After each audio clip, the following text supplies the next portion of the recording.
dia, graça e paz. Bom, queridos. Hoje vamos dar início então ao fim de todas as coisas desse estudo. Cuidado, né? Então hoje pretendemos concluir nosso longo estudo de Apocalipse, né? Na verdade foram 10 encontros, hoje fecha 10 encontros no total, né? Então o bom é que esse estudo, esse registro, né, está acessível, né? É só procurar lá na nossa timeline no Facebook e podem acessar todos os estudos que foram todos eles gravados, né? Eu quero, antes de tudo, parabenizar vocês, que são os remanescentes, né? Então, que perseveraram, né, desde o começo, a maioria de vocês pelo menos. E o próprio livro de Apocalipse reserva uma bênção especial para aqueles que acessam e observam, né, o estudo deste livro. Então, vocês já receberam uma bem-aventurança pelo simples fato de estudar o livro de Apocalipse. E é algo específico ao livro de Apocalipse, né? E eu penso que uma das bênçãos maiores que qualquer uma que pode receber ao estudar o livro de Apocalipse é o fato de se preparar adequadamente para quando tudo estiver acontecendo. Aquele que estuda, né, aquele que entende, ele vai estar muito mais preparado para enfrentar o que há de vir. Ao passo que muitos, eu diria que a maioria, por ignorar o que diz o livro de Apocalipse, vão ser expostos ao engano, vão ser expostos, né, enfim, a todo tipo de manipulação e correrão muitos riscos pela ignorância. A ignorância. Eu já vi muita gente dizer que não, o livro de Apocalipse não precisa estudar, que o que vai acontecer, vai acontecer. Eu já vi líderes falarem assim, né? Eu já vi outros que dizem assim, não, o livro de Apocalipse é um mistério que ele está reservado, e então a gente não tem como entender. Ora, se o nome Apocalipse significa o quê? É um contrassenso, né? Dizer que Deus dá uma revelação que não é para ninguém entender. Que revelação seria essa, né? Então a gente vê muitas incompreensões ou distorções, e eu sei que nós estamos sendo bem-aventurados, né, pelo fato de estudarmos o que estamos estudando. Eu entendo que também nós aqui, ao lermos o livro de Apocalipse, nós tocamos muitos temas, muitos deles polêmicos, né? E certamente não tocamos em todos os pontos, né? Mas tocamos num bom conjunto de temas, de pontos importantes dentro do contexto da escatologia, e também sujeitos a, daqui a pouco, algum ponto destes, a gente em algum momento ter que chegar e dizer, pessoal, nós vimos aqui a situação assim, assado, mas clareou um pouco mais a revelação e talvez não seja tanto para cá, seja um pouquinho mais para cá, né? A gente está num caminho, mas no caminho às vezes a gente precisa dar umas ajustadinhas de curso, né, para permanecer no caminho. Então isso é passível de acontecer, né? Eu mesmo já revi pontos e conceitos dentro da escatologia, já mudei alguns entendimentos específicos, não da linha mestra, não da linha geral, mas alguns detalhes, alguns pontos específicos, né? Por exemplo, semana passada, eu acho que foi a Angélica que fez uma pergunta, se não me falha a memória, de evangelização durante o período do milênio. Aí eu parei para estudar mais, porque não é uma pergunta, nunca me foi feita essa pergunta e nunca eu parei para analisar esse aspecto, aí eu fui atrás, né? Uma semana que eu estudei bastante mesmo, e aí vi alguns autores, um autor, para falar a verdade, que ele aborda esse assunto, e achei muito interessante a maneira como ele abordou. Ele colocou algo, por exemplo, ele diz que, bom, os santos, né, que serão receberão o seu corpo glorificado e que estarão reinando com Cristo durante o milênio, eles terão duas funções: reis e sacerdotes, né?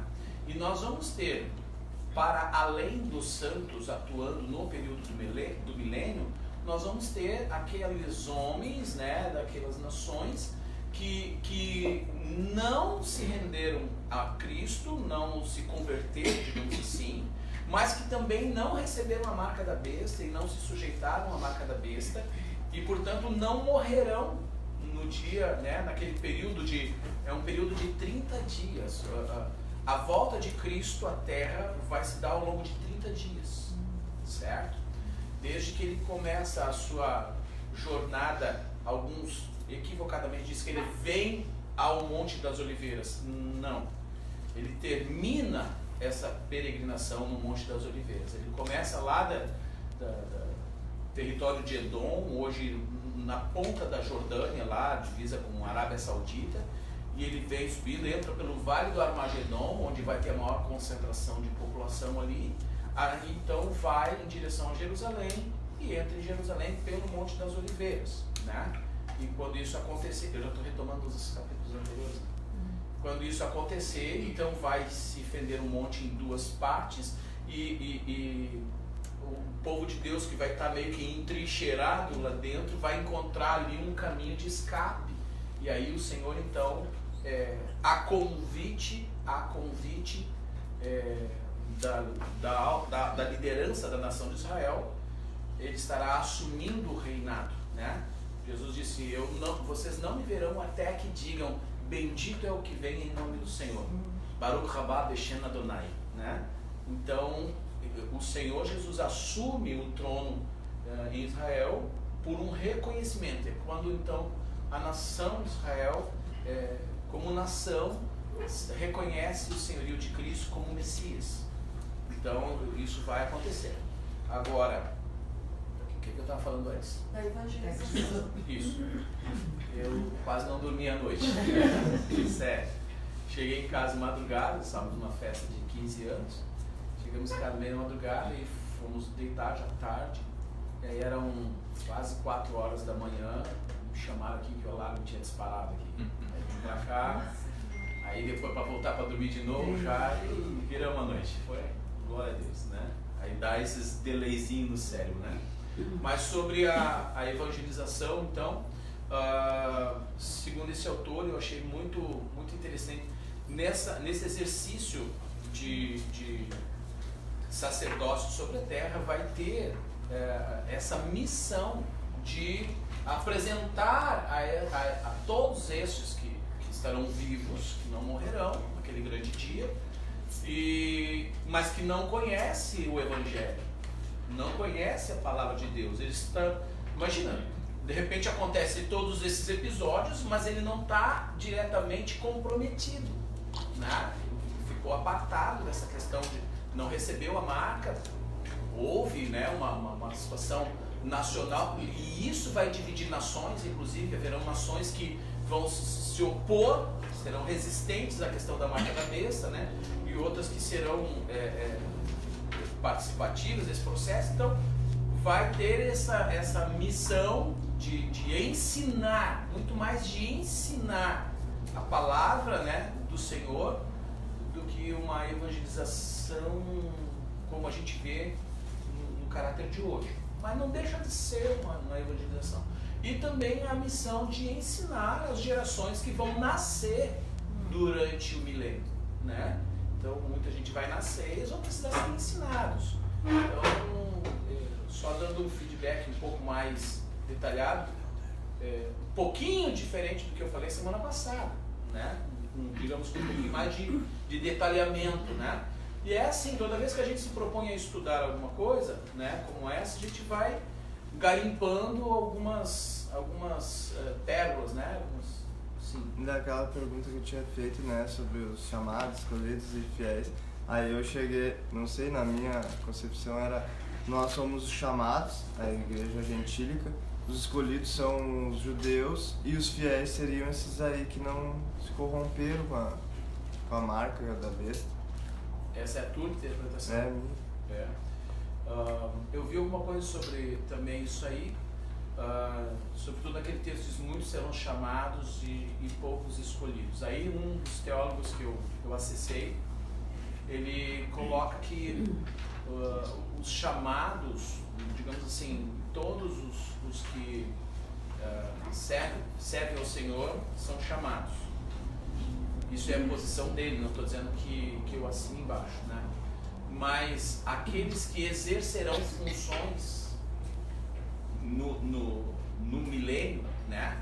Receberão do Senhor missões de confiança do Senhor, né? São escolhidos.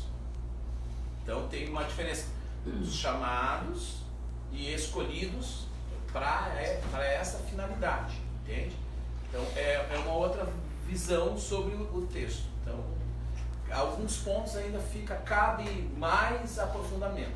O texto é claro, é os nossos olhos que estão tapados. Então não é culpa do texto, é culpa da nossa falta de clareza.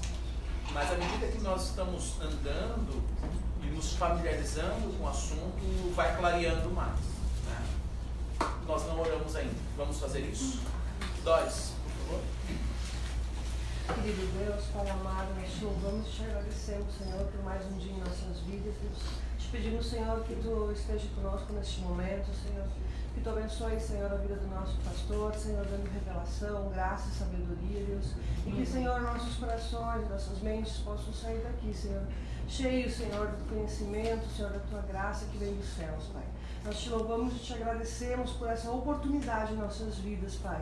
Pois sabemos que muitos, Senhor, nem sequer tocam na Tua palavra, Deus. E que, Senhor, venha em nosso coração a fome e a sede pela Tua palavra em todos os dias do nosso viver. Assim nós te louvamos e agradecemos. Amém. Amém. Capítulo 21. Capítulo 21.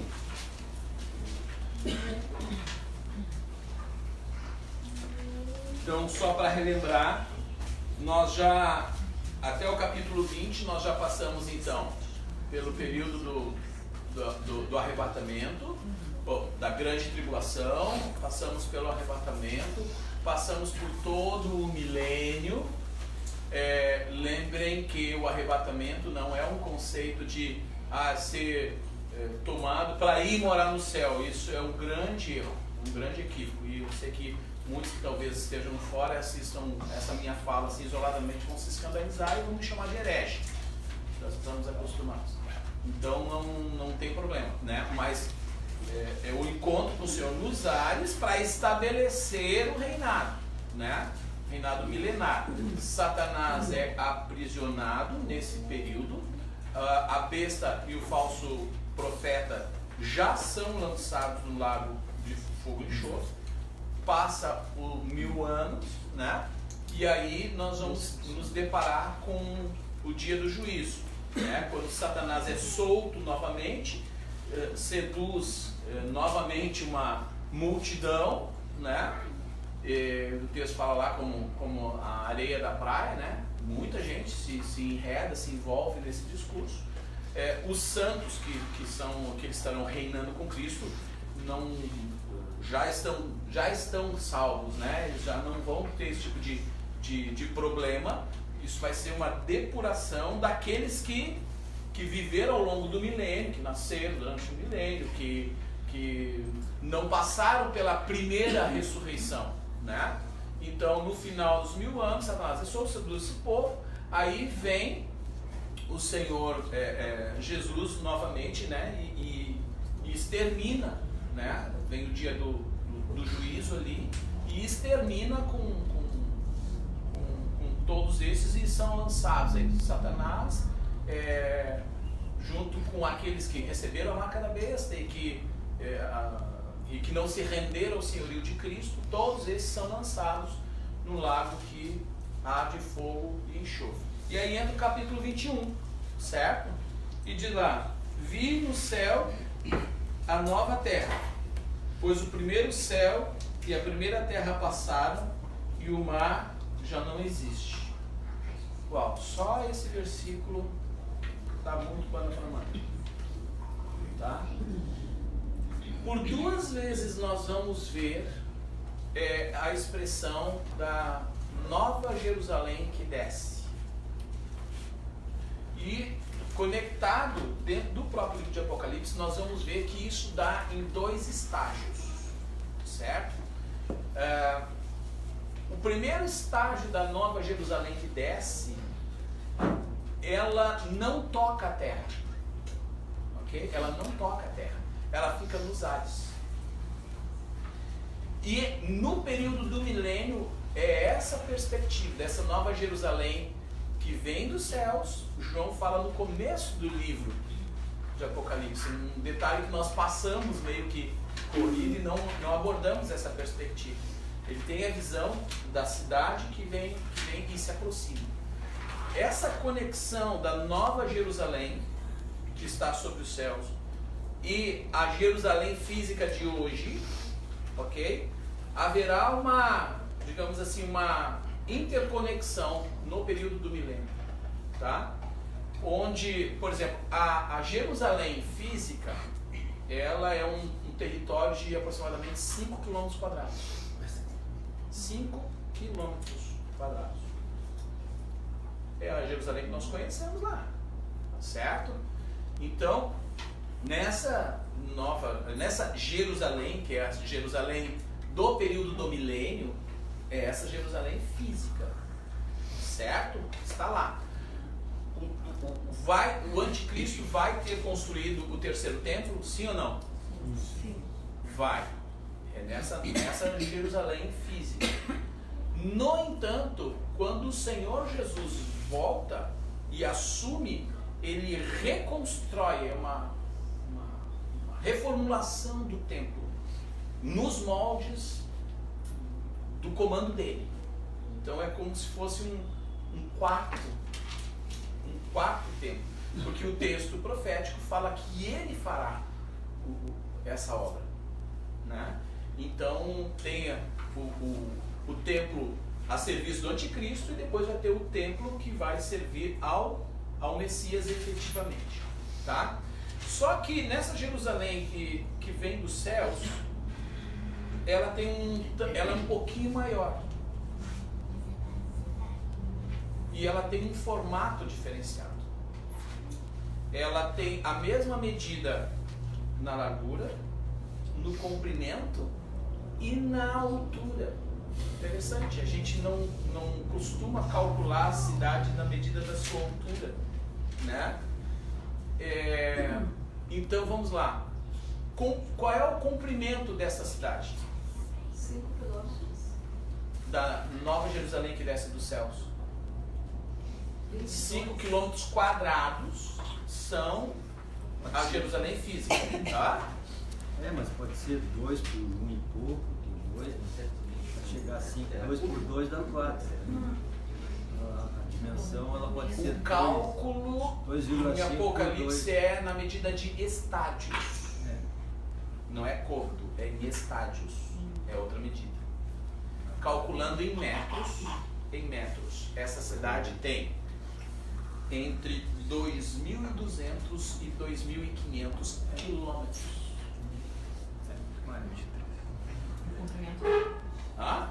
O comprimento entre 2.200 e 2.500 quilômetros.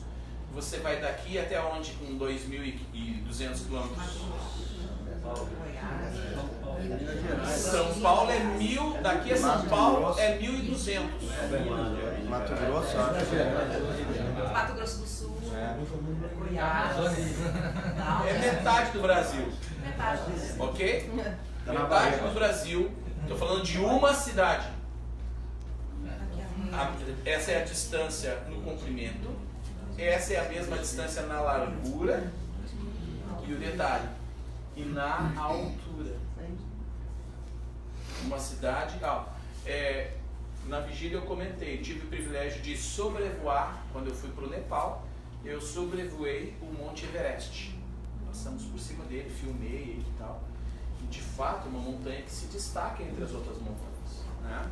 Todas as montanhas eles são absurdamente altas, mas o Everest, do avião, tu vê ele acima das outras montanhas, né? E O Everest, é o maior pico do mundo, né? Tem 8.890, se não me falha a memória, metros. 8.000. Agora tu imagina uma cidade com 2.000 quilômetros. Então ela ultrapassa a nossa atmosfera.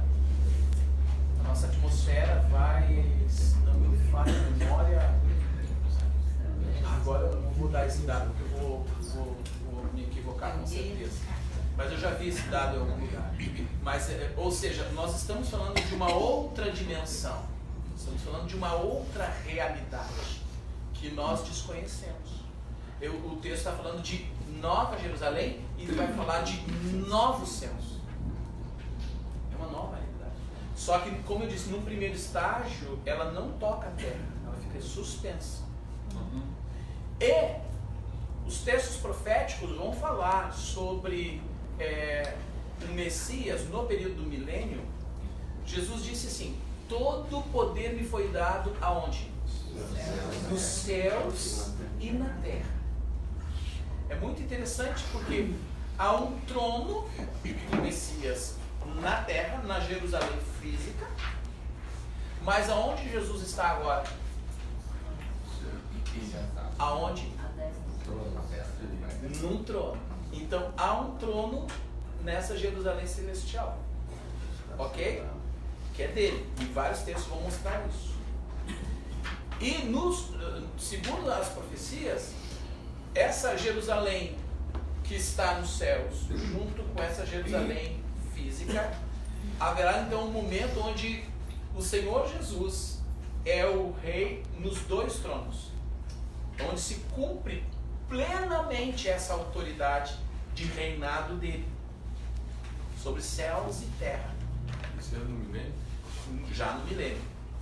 E tem ali uns apontamentos de alguns textos que falam sobre como que um corredor de glória estabelecido entre este trono dos céus e esse trono da terra. É fantástico essa visão, né? E fala com um redemoinho, né? Com a Shekinah, com a nuvem de glória. Então, e o trono da terra é o trono do estrado dos seus pés. Compreende essa visão? Então ele tanto acessa o trono celestial como o trono terreno, ok? Sim. O nível do mar é 12.000 quilômetros. É 12 quilômetros. 12 quilômetros a nossa atmosfera. 12 mil metros. 12.000 metros. Sim, porque o pessoal que sobe lá no Everest, que é 8.000 e tantos, a maioria precisa de oxigênio, já tem falta de ar e tudo mais. O pessoal sobe com oxigênio lá, eles não vão no peito, na raça, né?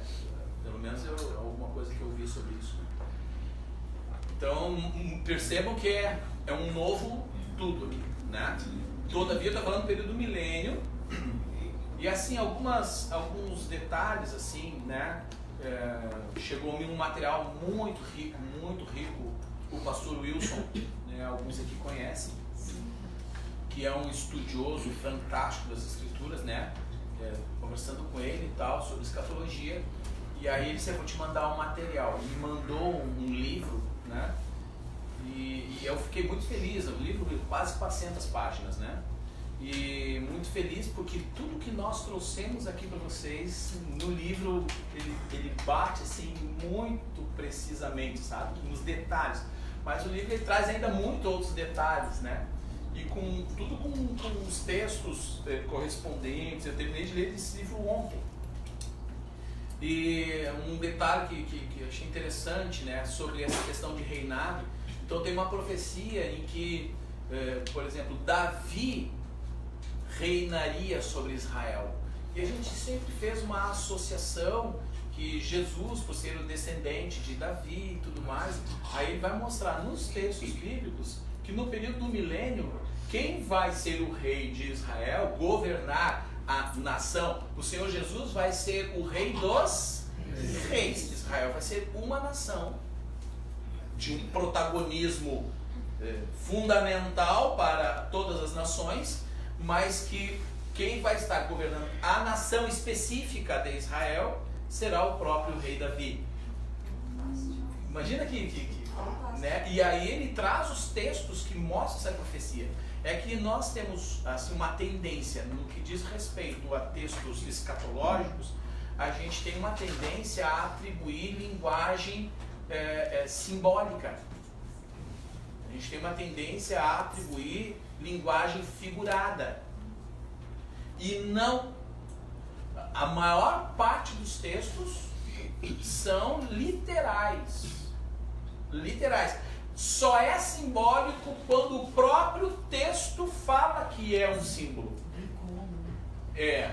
Então, quando o texto, por exemplo, as 7 igrejas são 7 candeeiros, os 10 chifres são 10. Então, mas ele próprio explica os símbolos. O resto é literal. Mas como destoa do nosso imaginário e destoa digamos assim, da nossa escola teológica, né, original, a gente tem dificuldade de interpretar corretamente os textos, né? Então, algumas considerações. 5. Posso, né? Quando essa conexão do trono de Jerusalém física com Jerusalém celestial, tem alguma tem um texto bíblico que fala especificamente sobre Tem. isso? Então, eu vou dever isso agora para vocês, não tenho aí, porque eu fiz a leitura e vi as referências e eu não anotei. Não anotei. Mas tem as referências sim, e aí depois eu posso passar para vocês, tá? O pessoal do vídeo que vai ficar devendo só esse detalhezinho, tá? tem mais 2 perguntas. Sim. Nós nem entramos no capítulo ainda. Mas assim, ó. É uma pergunta da pessoa só. Não, mas eu quero fazer 2. Vai. Eu respondo. Então essas são 3, né? Tu já fez Então 3. Quando ele fala lá no 20, né, que aí na batalha final, Jesus vem e diz que desceu, porém, fogo do céu e os consumiu. Não dá um pedacinho do versículo onde acaba a história do inimigo, né? Sim. Esse fogo, como é que vai ser, será, moça? Vai pegar toda a terra? Porque antes de eu pensar em qualquer coisa de cristão assim, eu ouvia falar, não. Minha mãe falava, ó, fogo, minha mãe não entendia nada, mas ela falava assim, ó, a água já aconteceu, agora o final vai ser com fogo. Eu cansava de ouvir isso e falava, pá, mas que terrível que vai ser. E aqui é exatamente isso, né? Vai ser consumido com fogo. Sim. Mas também não abre mais sobre isso, como será e tal. Vai ser, porque vai estar o povo cercando Jerusalém, né? Não vai pegar fogo nos santos e nos outros. Vamos entrar. Vai falar? Vamos entrar. No texto aqui a gente vai dar uma entrada nesse aspecto. E a terceira, só para você, eu acho que você vai entrar também, mas só para dizer que até conversamos ontem. Você abriu um pouquinho sobre o milenismo, o milênio, a milenista e certo. As 3 vou na caminhada aqui, eu vou abordar também, tá? Obrigado. Então vi novo céu e nova terra, pois o primeiro céu e a primeira terra passaram e o mar não existe. Então nós estamos falando aqui agora do segundo estágio, quando a Nova Jerusalém, que antes não estava tocando terra, agora é quando se funde, certo? E aí entra um processo que segundo o contexto, é algo muito rápido, e Pedro vai falar sobre isso também, que é justamente a questão do fogo, né? Haverá uma recriação, uma purificação. Aqui o fogo é usado no sentido de uma purificação, de uma restauração, né, de toda a terra. O período do milênio ele vai ter sofrido já bastante mutação no sentido reverso, no sentido de restauração. Agora aqui, nessa questão do novo céu e da nova terra, haverá uma plenitude. No entanto, a questão do céu A visão que se tem do céu é o seguinte. Vê se você acompanha o raciocínio comigo. Aonde está assentado o Senhor? E onde é? Nos céus. Vocês lembram que Paulo falou da experiência dele? Conheço um homem. Foi até o terceiro céu. Essa ideia de terceiro céu é um céu que está acima do céu. Certo? Acima da atmosfera. Acima desse Céu espaço. é uma atmosfera. Qual é a ideia? Quando a gente olha para cima, o que a gente vê? A gente vê o Senhor? Não. A gente vê o que? Este céu. Qual foi a experiência que Estevão teve quando estava sendo julgado lá? Os céus. E o que ele viu? Senhor. Esse novo céu é a ação de Deus sobre esse nosso céu que enxergamos hoje. O Senhor vai rasgá-lo e vai enrolá-lo como um pergaminho. E essa limitação que nós temos hoje de contemplar o Senhor nos seus céus não existirá mais. Por isso a ideia de novos céus. É os céus do Senhor que agora se estabelece sobre a terra. Ou seja, literalmente erguemos os olhos para o alto e o que vamos enxergar? O trono do Senhor. Aleluia. Que coisa maravilhosa.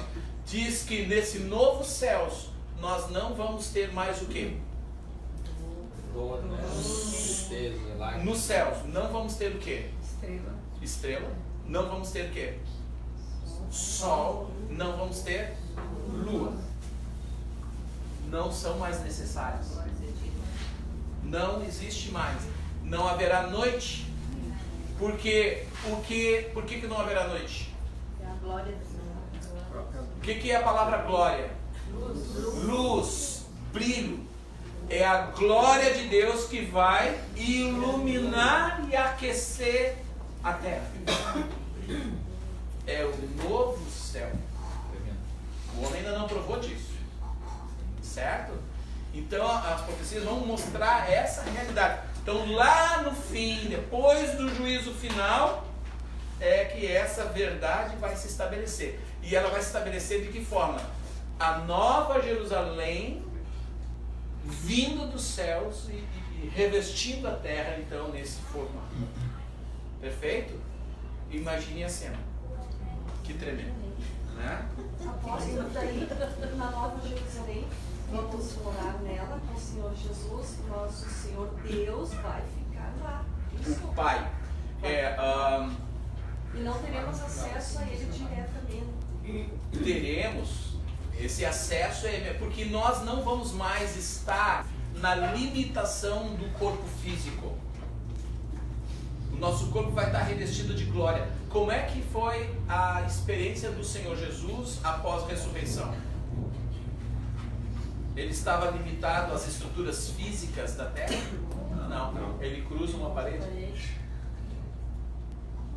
Mas ele tem experiências naturais. Ele come com os discípulos. Percebe? Ele se apropria da plenitude do que há na terra com a plenitude do que há nos céus. Ele estava num lugar, de repente ele aparece em outro. E essa vai ser uma realidade que nós já vamos desfrutar também já no período do milênio. Os que tiverem seus corpos glorificados.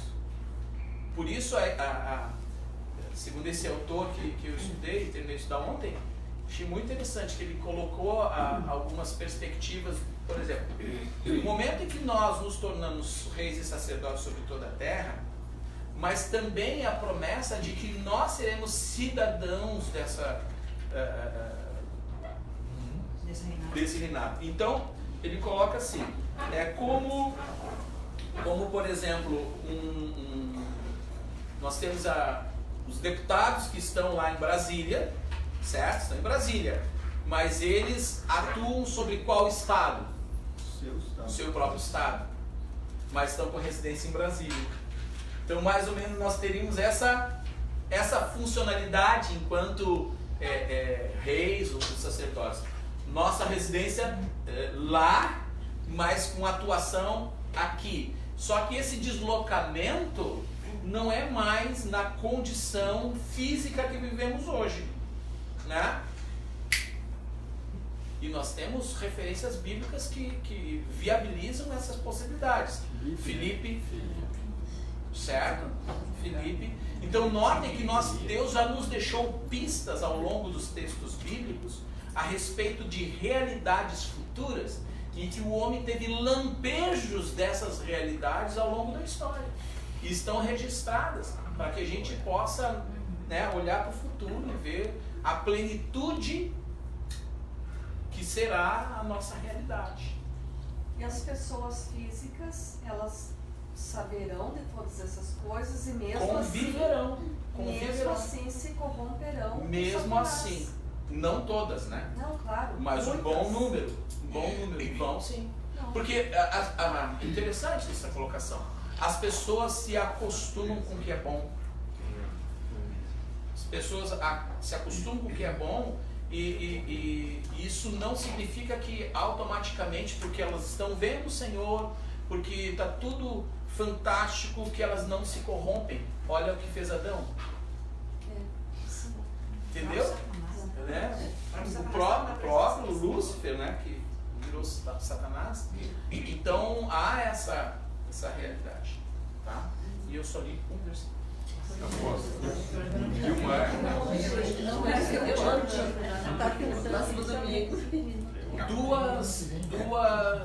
Duas correntes de pensamento, tá? Uma corrente de pensamento fala sobre uma extinção ao passar por esse processo de fogo, que será extinto todo esse contexto de terra de hoje, ok? E será apenas o contexto da Nova Jerusalém. E o único mar que vai se ver é aquele mar que sai do trono de Deus. Então, nós vamos ter duas dimensões, tá, desse mar.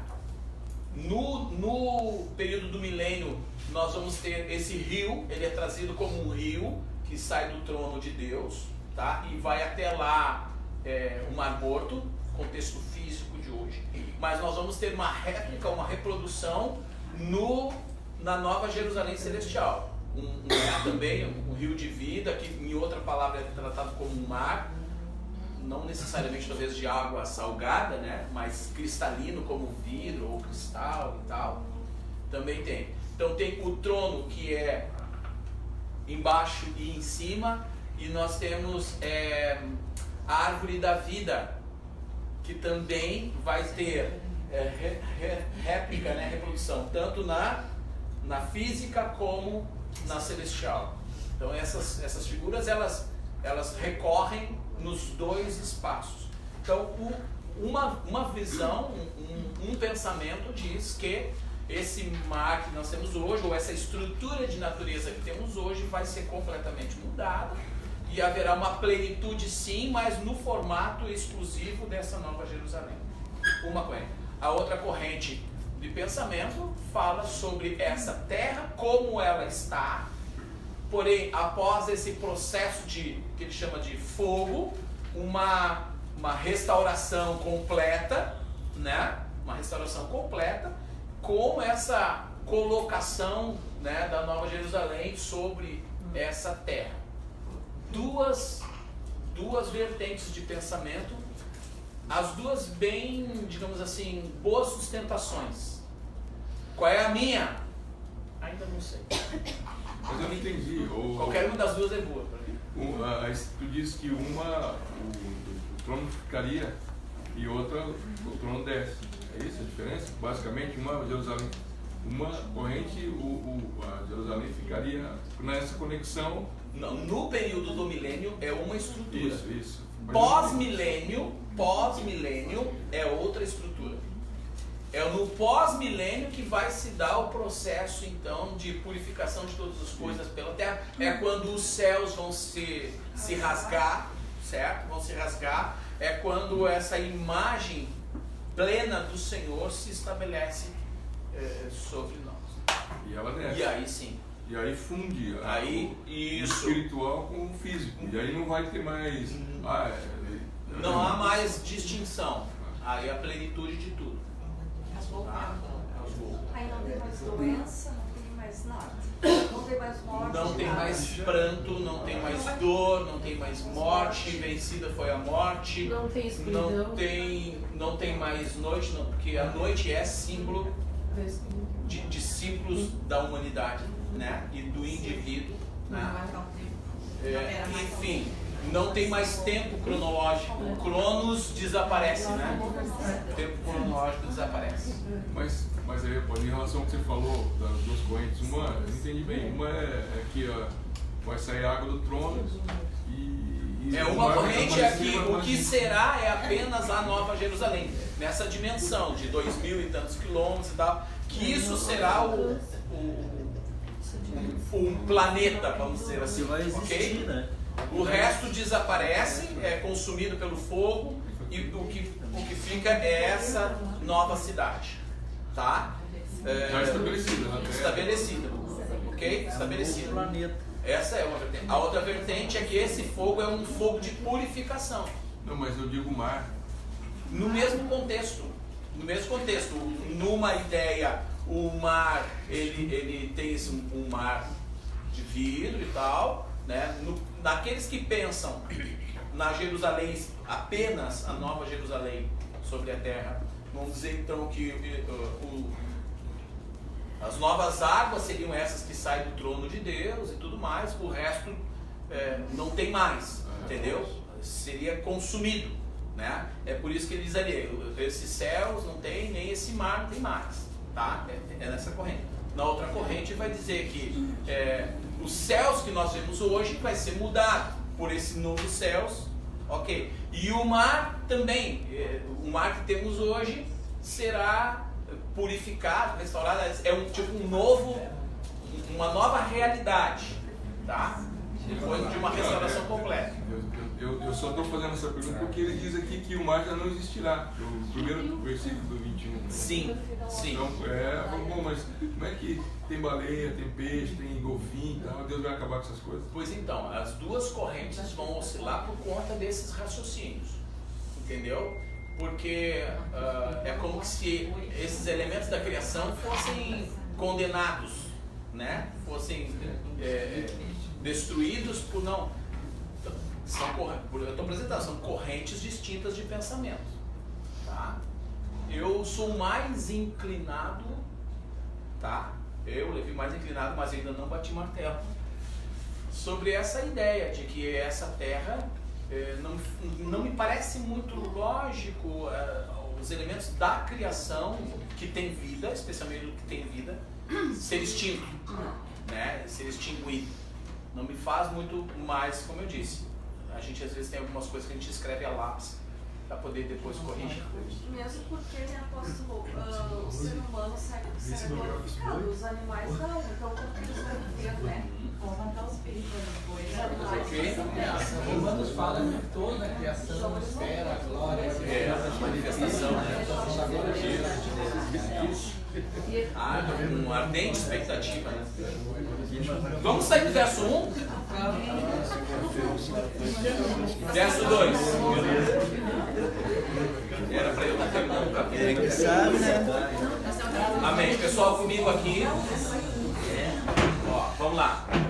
Vi também a cidade santa, a Nova Jerusalém, que descia do céu, da parte de Deus, ataviada como noiva, adornada para o seu esposo. Eu já vi algumas pessoas dizer que a cidade é a noiva, e não. A noiva é a igreja, ok? Aqui diz que a cidade ela estava ataviada como noiva, não está dizendo que ela era noiva, certo? Então tem uma diferença significativa aí, tá? Então eu ouvi grande voz vinda do trono dizendo: eis o tabernáculo de Deus com os homens. Olha aí, o tabernáculo de Deus com os homens. Deus habitará com eles. Eles serão povos de Deus. E Deus mesmo estará com eles. Eles enxugará dos olhos toda lágrima. E a morte já não existirá. Já não haverá luto. Ou seja, ninguém mais vai morrer. Nem pranto, nem dor. Porque as primeiras coisas passaram. Quem espera por esse tempo? E aquele que está assentado no trono disse: eis que faço novas todas as coisas. E acrescentou: escreve, porque essas palavras são fiéis e verdadeiras. Disse-me ainda: tudo está feito.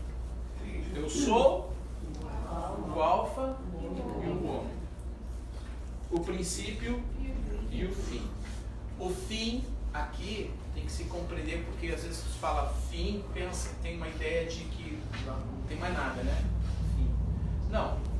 Da mesma maneira que no processo da criação houve um fim, ao término do 6º dia houve um fim e Deus então descansou, sim ou não? Aí porque teve um fim não tem mais nada, acabou tudo? Não. Aqui essa expressão fim é o fim desse plano de Deus desde a criação. Ou vocês acham que Deus não sabia que haveria queda?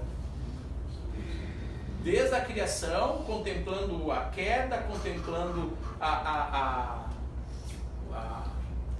restauração do homem, contemplando todos os processos da humanidade, até se cumprir o plano completo de Deus. Qual é o plano completo de Deus? Uma família com muitos filhos, semelhantes a Jesus, vivendo com Ele eternamente. Então essa vai ser a nova realidade. Amém? Então o fim aqui é todo o processo até chegar nessa realidade plena. Hoje nós não vivemos isso numa realidade plena. Hoje é uma realidade parcial. E muito parcial. Né? Isso envolve todos os seres criados e a própria natureza criada por Deus nesse processo aí. Aqui nós vamos ter então o início do novo formato de existência. E é para lá que nós vamos. Amém. Pastor, aqui se cumpre a palavra: passarão céus e terras, e as minhas palavras não passarão. A aplicação direta aí, né? Tá?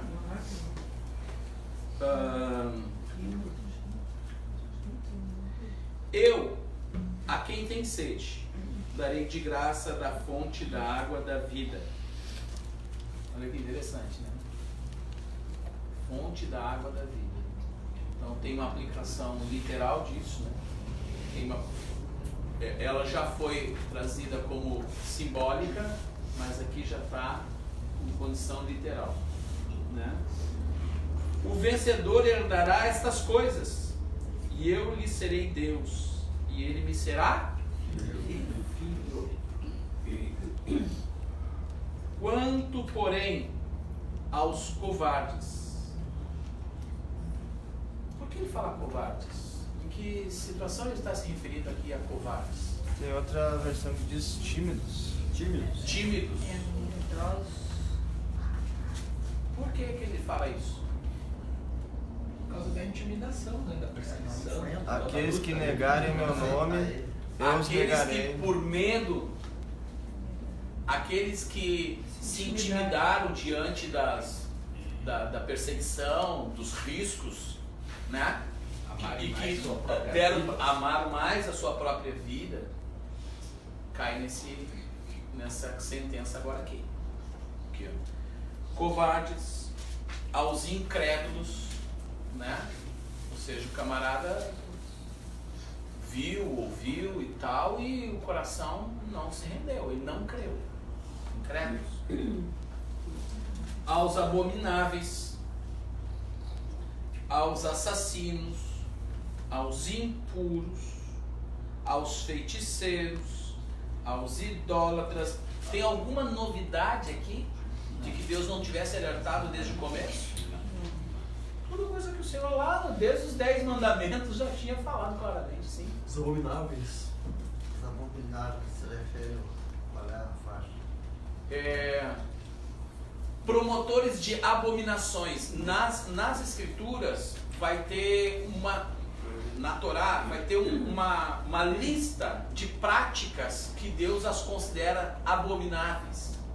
Por exemplo, o homem deitar-se com animais é abominação ao Senhor.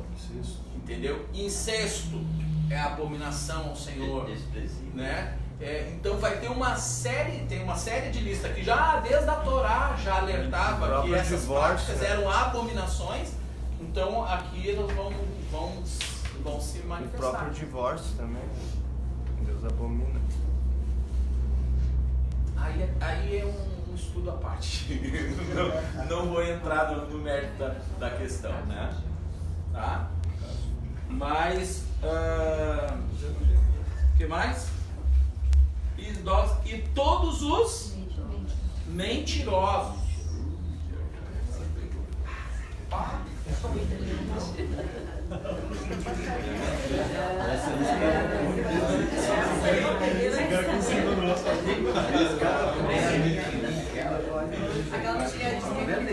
É novidade ou isso só aparece aqui?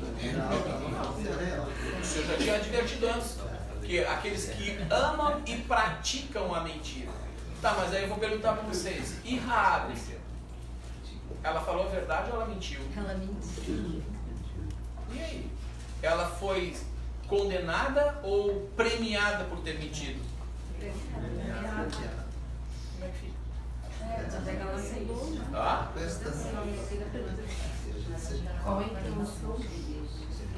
A gente tem que saber distinguir as coisas. O que ela fez efetivamente? O que Raabe fez? Ela escondeu. Ela protegeu a vida. Ela protegeu a vida. A mentira de Raabe foi uma mentira pela justiça. Foi uma mentira pela vida. É diferente daquele que ama e pratica a mentira como forma de viver. É completamente diferente. Por exemplo, chega alguém na tua casa armado. Você tem uma criança, um filho que está dormindo no quarto. E aí você está na sala, vem um assalto e as pessoas armadas, você vê que são violentos. E aí ele te pergunta assim: tem mais alguém na casa? Ó, meu filho está dormindo lá no quarto. Vai dizer? Não. O que tu vai fazer? Dizer que não. Não tem ninguém. Se tiver que morrer, morre tu, não é assim? Pelo menos se espera que faça isso. Eu acho que se tiver que matar. Eu ia dizer, já seria a própria morte por legítima Nós defesa. vamos entrar nas questões da ética cristã. Né? Eu já vi muita gente dizer que não, nós não podemos matar, então que nos matem e a gente confia em Deus, vamos ser salvos. Eu não vou pegar em arma, eu não vou matar, eu não vou. Porque está escrito: não matarás. E Moisés matou. Não matarás que está escrito? Não assassinar. O texto original é uma outra forma de matar. Não assassinarás. É muito diferente. Uma coisa é você matar, né? Aquela intencionalidade. Vou matar. Ou no sentido de vingança, ou no sentido de planejar o mal, quer dizer, né? Isso é matar, é assassinar. Ok?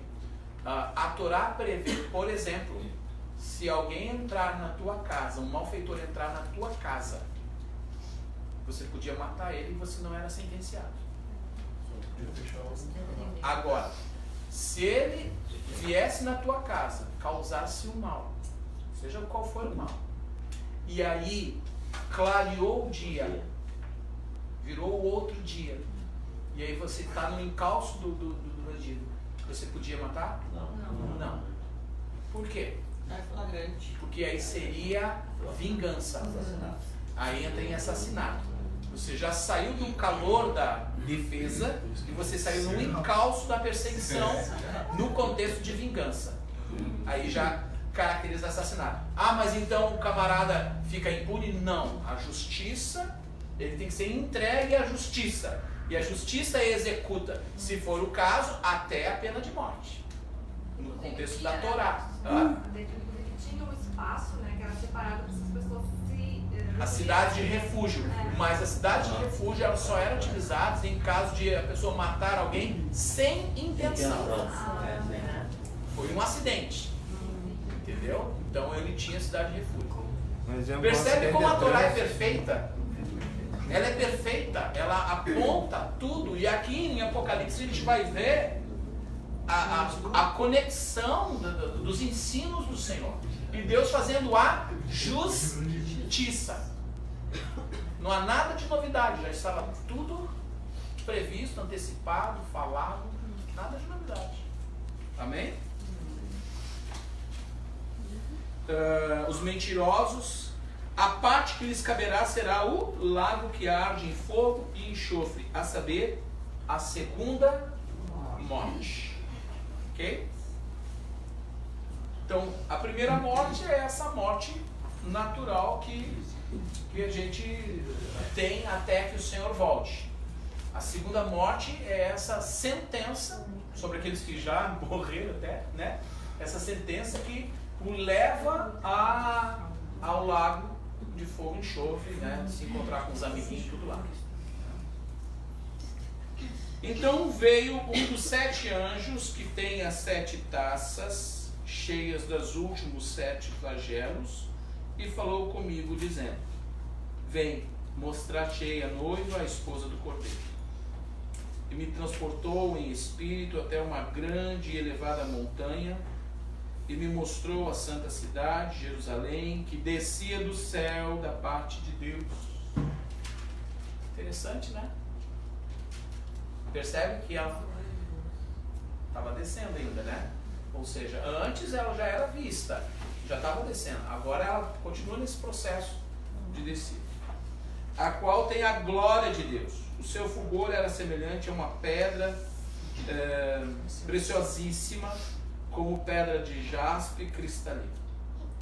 Tinha grande e alta muralha, 12 portas, e junto às portas 12 anjos, e sobre elas nomes escritos, que são os nomes das 12 tribos dos filhos de Israel. 3 portas se achavam a leste, 3 norte, 3 ao sul, 3 a oeste. A muralha da cidade tinha 12 fundamentos. E estavam sobre estes os 12 nomes dos apóstolos do Cordeiro. Olha que interessante isso. Nós vamos ver no livro de Atos que a igreja ela era afirmada sobre o fundamento dos apóstolos. E aqui nós vamos ver essa representação na própria cidade, né? Nós sabemos que na linguagem de Pedro, por exemplo, o Senhor é uma pedra viva, e nós que nos achegamos a Ele nos tornamos também pedras vivas. Então aqui essa figura, né, dessa cidade é como que ela tem um grande fundamento, que é o próprio Senhor, e tem os alicerces. Então vamos lá, pensando em construção, ninguém vai lembrar. Tá lá, né? Quando tu vai construir, o que tu vai primeiro buscar? A parte sólida, né? Onde é que tu vai sentar o teu alicerce? Se tu encontra a rocha, né? Tu encontrou a firmeza para construir. Então sobre a rocha tu vai então estabelecer os alicerces. Então aqui, quem é a rocha fundamental? Jesus. Quais são os alicerces? O fundamento dos apóstolos. Por isso fala fundamento. Fundamento é alicerces. A igreja ela é edificada sobre o fundamento dos apóstolos. E aqui está representada isso na própria cidade. Certo? Todo aquele que se achega ao Senhor e se apoia sobre o fundamento sobre esses alicerces, ele é tratado como uma pedra. Lembra como é que eram feitas as grandes construções? De pedras. Então eu sou uma pedra, você é outra pedra, a gente vai encaixando uma na outra e vai formando uma muralha, um edifício, certo? Essa é a visão que se tem, e aqui fala, né, somos pedras vivas, né? Então, Mateus 7 fala, né? Aqueles que ouvem as minhas palavras e as praticam é semelhante ao homem que constrói essa casa sobre a pedra, sobre a rocha. Exatamente. Ouvir e praticar. Sim. Só ouvir não é suficiente. Esse é o grande drama que nós encontramos na vida da igreja. Que às vezes nós temos muitos ouvintes e poucos praticantes. O Tiago já fala, não seja apenas ouvintes, mas praticantes. Percebe como nós vamos conectando textos e textos, autores e autores, livros e livros da Bíblia e converge tudo para o mesmo lugar? Vocês estão percebendo a importância de entender a escatologia? O quanto nos desperta para uma vida de vigilância. O quanto conhecer a escatologia, as promessas do Senhor a respeito de tudo que tem por vir, faz com que nós nos preparemos adequadamente. Se eu disser para vocês, pessoal, não se preocupem, daqui a algum tempo aí, nós vamos ter uma vida maravilhosa. Nós vamos todos desfrutar de uma bela praia, vamos uma colônia de férias. Qual vai ser a tua disposição interior? Que atitudes tu vai ter para isso? Vai relaxar. Entendeu? O que tu vai preparar para ter?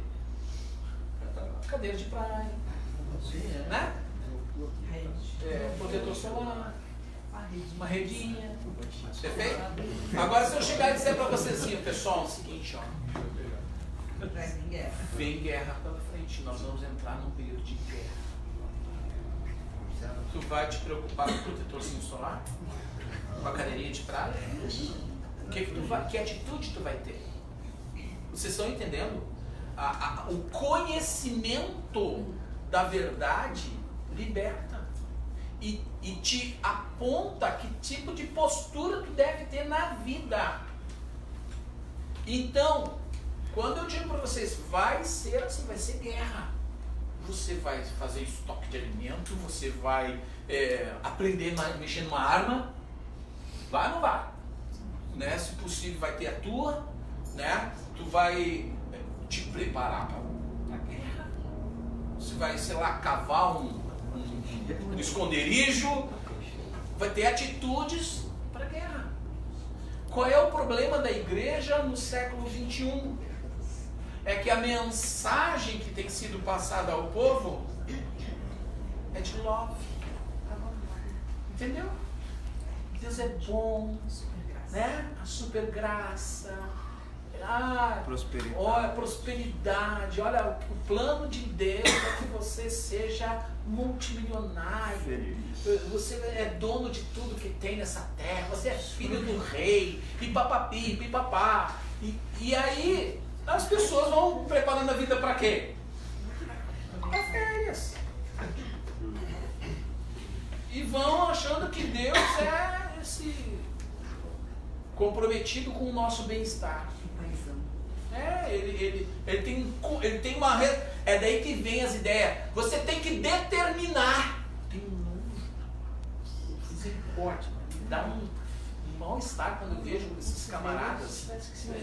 Você tem que determinar até Deus.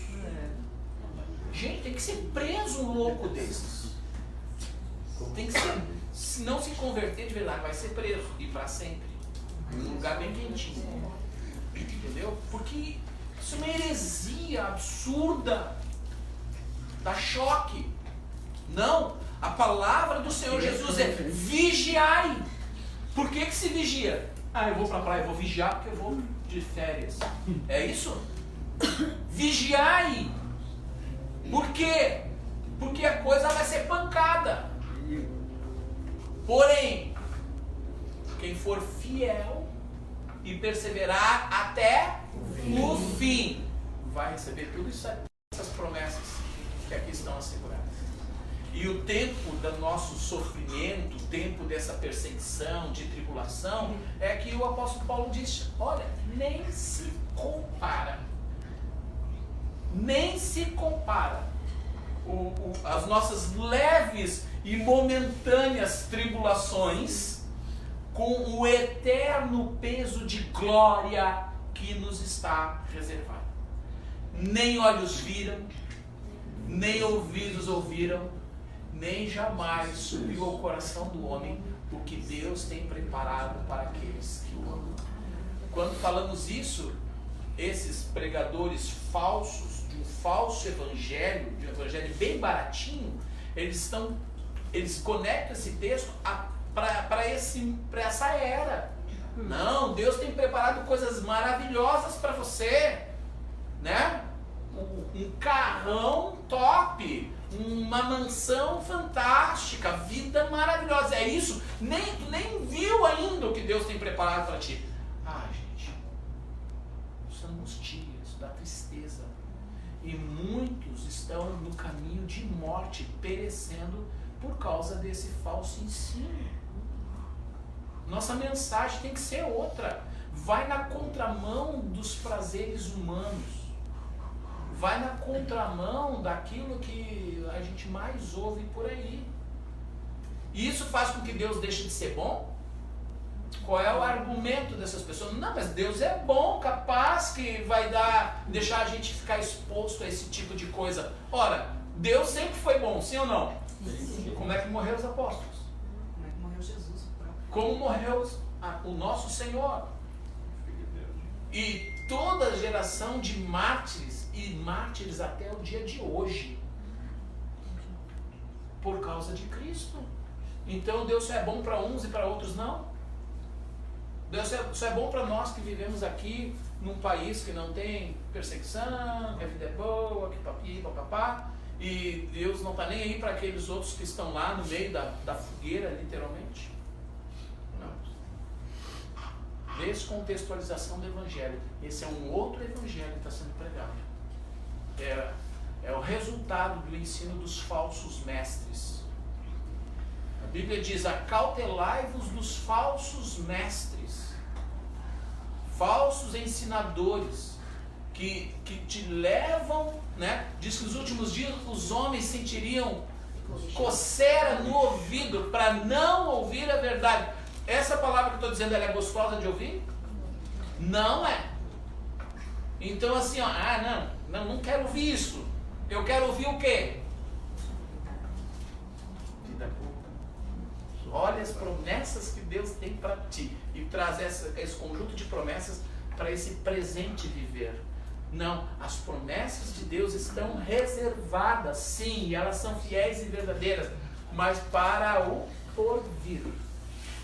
Quando nós olhamos lá em Hebreus, a galeria dos homens de fé, está muito claro lá que eles contemplaram pela fé as promessas que receberiam por herança. Algo que estava muito lá para frente. Moisés preferiu trocar, o texto fala muito claro, trocar a vida que ele tinha, né, no palácio, como filho da filha do faraó, todo o aparato que ele desfrutava, ele tinha a melhor condição de vida do planeta nos seus dias. Quem vai ao Egito e visita lá o museu do Cairo, né? Estivemos lá com um grupo que foi agora comigo, fomos lá no Museu do Cairo, tem uma breve noção do que era a riqueza dos faraós. Gente, eu estou falando uma coisa absurda. Absurda. Pois era o que Moisés tinha. A Bíblia diz que ele trocou e foi morar onde? No deserto. Ele foi morar no deserto. Por quê? porque ele estava olhando, segundo o texto, né? Ele estava olhando para a herança vindoura, e não para aquela do de hoje, que era incomparavelmente maior. Amém? Amém? É esse o evangelho completo que nós temos que anunciar e que a igreja não está acordada, não está vendo isso. Estou pregando já a sair do texto.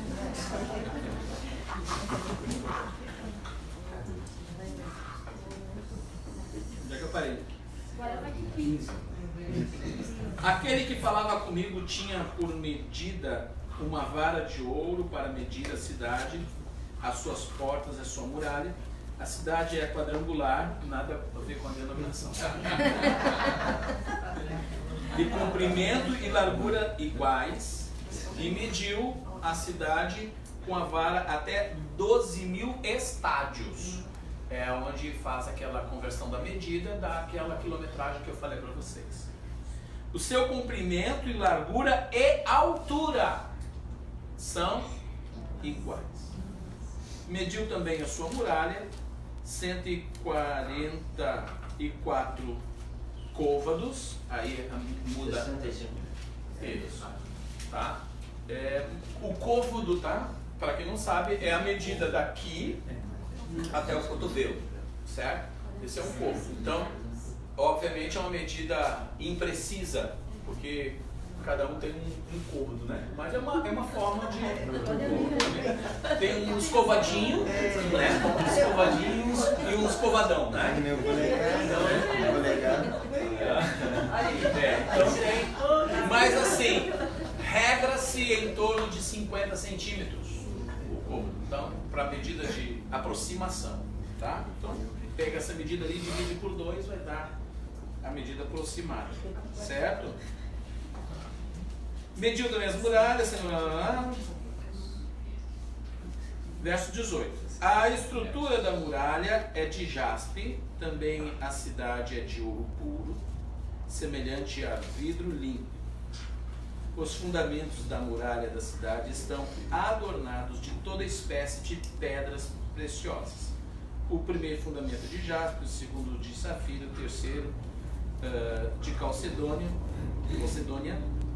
o quarto de esmeralda, o quinto de sardônio, o sexto de sárdio, o sétimo de crisólito, o oitavo de berilo, o nono de topázio, o 10º de crisópraso, o 11º de jacinto e o 12º de ametista. Então, onde é que estão essas pedras? Peitoral. As mesmas pedras que a gente vê nos fundamentos da cidade, a gente vê no peitoral do sacerdote. Então, há uma representação gigantesca aí, né? As 12 portas são 12 pérolas. Tu imagina, uma única pérola é a porta. A porta tem mais ou menos 80 e poucos metros de altura. Mas isso aqui é na Terra, né? Terminou o milênio e começou o formato na Terra. Exatamente. Nova Jerusalém. Nova Jerusalém. Tá.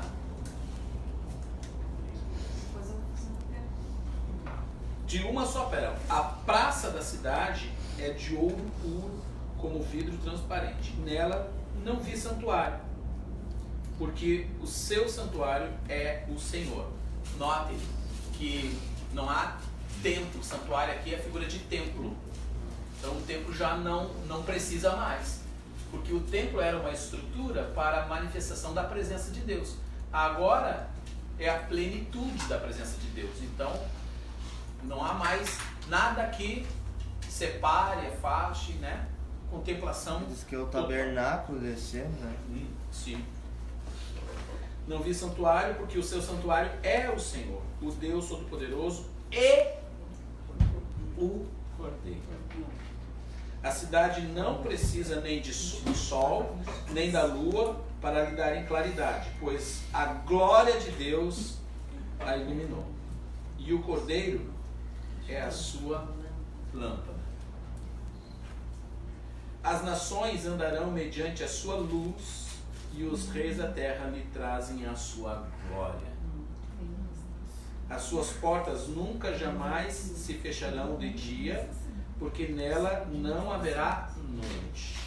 Ele trarão a glória e a honra das nações. Esse texto, ele abre uma margem bem interessante para essa ideia de que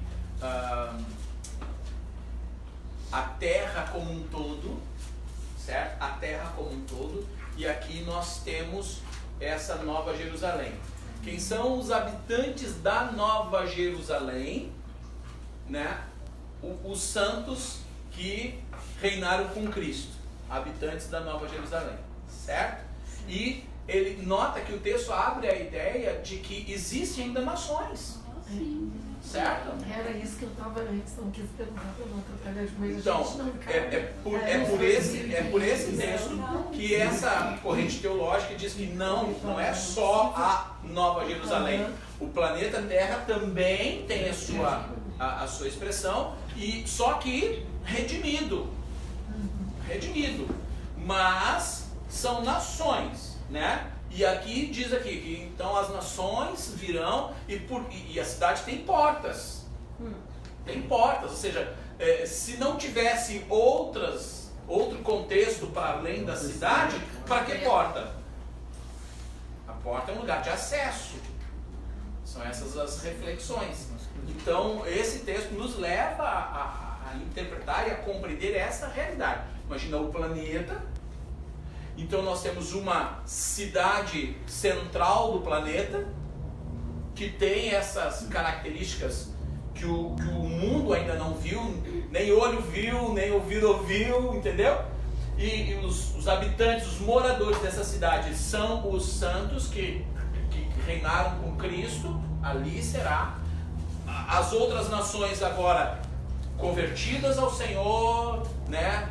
Obedientes ao Senhor, conectadas ao Senhor, fiéis ao Senhor, mas vivendo numa outra realidade. E aí, outra realidade que eu quero dizer, assim, não dentro da cidade, mas com acesso a ela, com fluxo a ela. São aqueles do milênio das nações da terra. Sim, que não receberam marca, enfim. E que se voltaram para o Senhor, que no final do milênio se posicionaram por Deus, né, por Cristo, não seguiram a besta no final da última batalha lá, no final do milênio, não.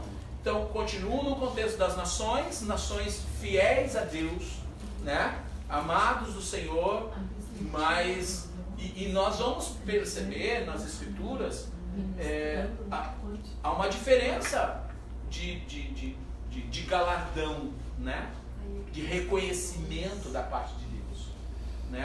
Há uma distinção, quer dizer, não é tudo igual para todos, serão realidades diferentes. Uma coisa que eu li, eu achei muito interessante, né? Na perspectiva desse autor, eu fiquei emocionado ao pensar daquela forma. Ele disse assim: vocês lembram que o Senhor diz que aquele que trabalha, Pedro vai falar assim, quem trabalha, seja submissos aos seus senhores, como ao Senhor. Que eles não estão trabalhando para aquele Senhor físico, mas trabalhando para Deus. Seguindo essa linha de raciocínio, esse entendimento, é compreender que tudo que nós fazemos, nós vamos estar fazendo para Deus. Então ele diz, nós temos que nos tornar excelentes no que fazemos. Porque essa dinâmica de vida não será desperdiçada por Deus. Olha que coisa... Como isso nos traz sentido de viver, propósito de existência, para continuar servindo ao Senhor no milênio. Você é um professor, há uma perspectiva, faz muito sentido isso. Você vai ser professor, você pode ser usado por Deus como um mestre, para ensinar Muitos que vão precisar aprender. A vida continua. Não é uma... Né? Agora veio o reino milenar. Oh, qual é a nuvem que eu vou me jogar para tocar a minha harpa? Faça agora. Não, Eu fiz. não. Né? O melhor possível. Nós vamos ser reis e sacerdotes, nós vamos ter que estar liderando, vamos aprender a liderar desde agora. Vamos ser sacerdotes, vamos aprofundar os nossos conhecimentos de Deus, da sua palavra, com mais intensidade, porque na medida que nós nos qualificamos com intensidade, o Senhor vai poder lá na frente dizer assim, olha, tu estás preparado para administrar um estado inteiro, uma nação inteira, ou uma rua. Aí é a questão dos escolhidos. Aí o Senhor vai, é o galardão, que vai determinar a tua participação, certo?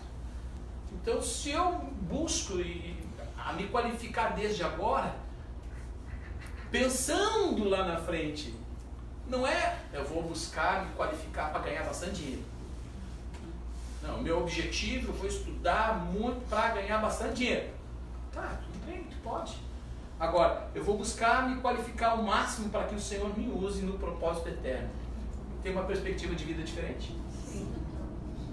Por isso a importância de você identificar desde já a sua vocação. Viver por vocação. Qual é a minha vocação? É tipo construir um currículo lá pra frente, né? Me preparar para ser usado por Deus no máximo que Ele quiser me usar. Isso faz com que eu mantenha uma vida muito mais diligente, muito mais focada, muito mais qualificada, certo?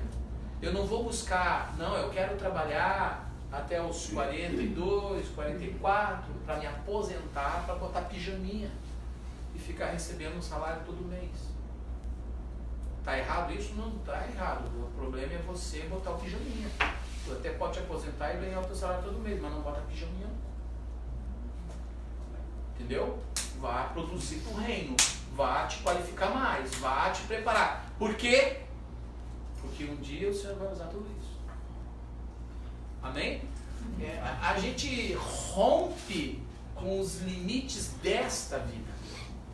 A gente avança. Isso é viver pela fé. O justo viverá pela sua fé. Dá muito sentido. Para tudo. Para tudo. Aí, o viver é Cristo e o morrer é lucro. Amém? Que problemão que nós temos. Que horas são? Qual é o capítulo? O versículo? 27. Nela nunca jamais penetrará coisa alguma contaminada, nem o que pratica abominação e mentira, mas somente os inscritos no livro da vida do Cordeiro. 22. Então me mostrou o rio da água da vida, brilhante como cristal, que saía do trono de Deus e do Cordeiro. No meio da sua praça, de uma e outra margem do rio, está a árvore da vida, que produz 12 frutos, dando seu fruto de mês em mês, e as folhas da árvore são para a cura dos povos. Nunca, mais uma vez fala em contexto de povos, e aqui já é no porvir, né? Já é na plenitude de tudo. Então a gente vai vendo o processo. Isso é uma outra questão, né? Muitos pensam que vai ser tudo, né? Tudo pronto, feito, restaurado, tudo no instalar de dedos. E a gente está vendo aqui que não. Que são processos. Você já vai estar curando, vai estar restaurando, vai estar fazendo, né? Mantendo. Lembra que Adão estava no Éden e que árvore tinha lá? A árvore da vida. Ou seja, ele estava lá num contexto de santidade e mesmo assim ele comia dessa árvore. se alimentava dessa árvore, de todas as outras, mas ele também se alimentava da árvore da vida. Interessante, né, nesse estudo que eu fiz, é que o comer para nós vai ser por outra razão. Como não haverá mais morte, o comer para nós não será para sobrevivência. Lembra a situação quando Cristo ressuscitou e esteve com os discípulos? Ele não comeu com os discípulos, mas era um comer para os discípulos tinham que comer para quê? Para sobreviver. Jesus precisava comer para sobreviver? Não. Mas ele deixou de comer? Não. Percebe que a nossa relação com a vida muda? Eu vou comer por prazer. Eu vou comer por comunhão. Eu vou comer por tudo que essa prática nos proporciona de maravilhoso, mas não porque eu preciso. Agora, da árvore da vida é a única espécie que a gente precisa continuar se alimentando para a eternidade. E esse curar das nações? Esse processo, né? Imagina o que as nações trouxeram de feridas e marcas e não sei o que, agora estão no processo de cura. E mesmo assim não haverá morte. Não haverá. Das nações não. Aí que de repente é o que ela falou que nós vamos pregar, de repente nós vamos fazer esse processo aí, da cura das nações. Trabalhando. E nesse período, como Jesus já recebeu toda a autoridade nos céus e na terra, porque na realidade de hoje, ele é o nosso único intercessor junto a Deus Pai. Após isso, né, ele não vai mais interceder junto a Deus, então nós intercederemos junto ao Senhor pelas nações. Olha que interessante. No final, eu vou ler, vou esperar ela ler, vou encaixar essa, tá? Já que eu parei? Nunca mais haverá qualquer maldição, nela estará o trono de Deus e do Cordeiro, os seus servos o servirão, os seus servos o servirão. Quem quer ser um desses? Amém. Amém. Contemplarão a sua face e na sua fronte está o nome dele. Vocês lembram o que tinha na testa do sumo sacerdote? Santidade ao Senhor. Uma tiara em ouro escrito Santo ao Senhor ou Santidade ao Senhor, né? Aqui, né, a ideia dessa representação, porém com o nome de Deus, que hoje não é pronunciado. Ali estará completamente revelado, sobre a fronte, sobre a testa, ou seja, a plenitude de Deus ali revelada a todos, né, sem mais figuras. Então já não haverá noite, nem precisam eles de luz de candeia, nem da luz do sol, porque o Senhor Deus brilhará sobre eles e reinarão pelos séculos dos séculos. Disse-me ainda, essas palavras são fiéis e verdadeiras. O Senhor, o Deus dos espíritos dos profetas, enviou seu anjo para mostrar aos seus servos as coisas que em breve devem acontecer. Eis que venho sem demora. Bem-aventurado aqueles que guardam as palavras da profecia deste livro. Que guardam as palavras. Se você não tem conhecimento, vai guardar alguma coisa? É bem-aventurado? Quem não ouve, quem não guarda, não tem essa alegria. Eu pergunto, ao ouvir isso, muda a perspectiva da tua fé? Sim. Vocês percebem a dor que eu como pastor tenho ao saber que as minhas ovelhas não estão ouvindo isso? É cruel. para acessar esse entendimento, irmãos, não foi da noite para o dia. Não foi 24 horas. É anos estudando, buscando, se preparando para poder dar mastigado para vocês. E ver que nós temos aqui quantos? Uns 30 nessa sala. 36? Mas a média por Jesus tinha domingo 12. é 30, não passa disso. Vendo uma igreja de algumas centenas, só 30 tem a fome.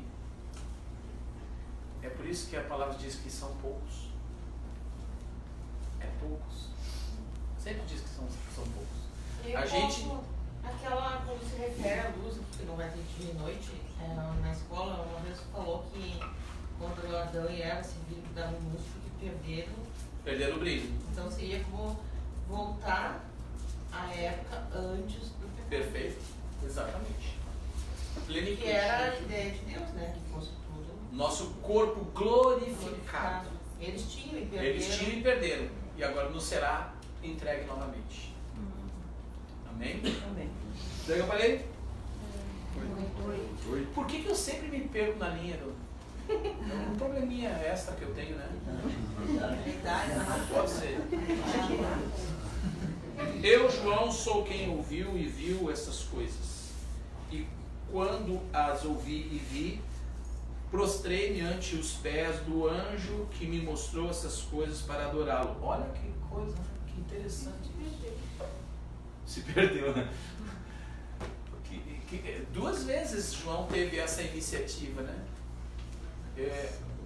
Eu imagino que a grandiosidade daquilo que estava sendo mostrado a ele por meio desse anjo fez com que ele mesmo, na humanidade dele, talvez assim, não sei nem o que fazer disso tudo que eu estou vendo.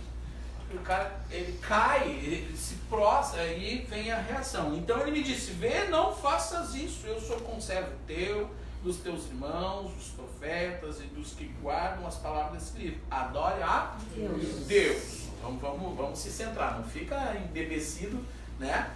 Te apruma, meu filho. Né? Toma a posição certa, adora a Deus. Não sou digno de receber. Estou te mostrando coisas gigantescas, mas eu não sou digno de receber essa adoração.